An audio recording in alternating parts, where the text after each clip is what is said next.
മോളെ നീട്ടി വിളിച്ചു. മോളെ ഫാത്തിമ. ഫാത്തിമ വാതിൽ തുറന്നു, കെട്ടിപ്പിടിച്ചു ഉമ്മ കൊടുത്തു.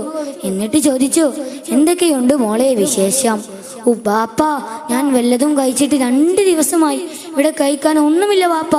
അപ്പോൾ തിരുനബി സല്ലല്ലാഹു അലൈഹി വസല്ലമ കമീസ് ഉയർത്തി വയറ്റിൽ കെട്ടിയ കല്ലുകൾ കാണിച്ചു കൊടുത്തു. അപ്പോൾ ഫാത്തിമ ബിയുടെ കണ്ണിൽ നിന്ന് കണ്ണുനീരുകൾ ധാരധാരയായി ഒഴുകാൻ തുടങ്ങി. ഇതുമല്ല, ഇതിനേക്കാൾ വേദന.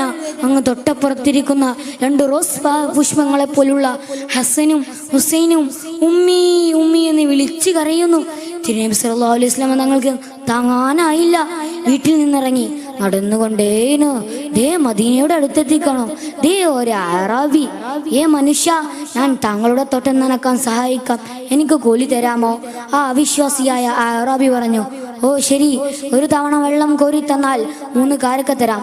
തിരുനബി സല്ലല്ലാഹു അലൈഹി വസല്ലമ തങ്ങൾ വെള്ളം കോരി ഒഴിക്കാൻ തുടങ്ങി.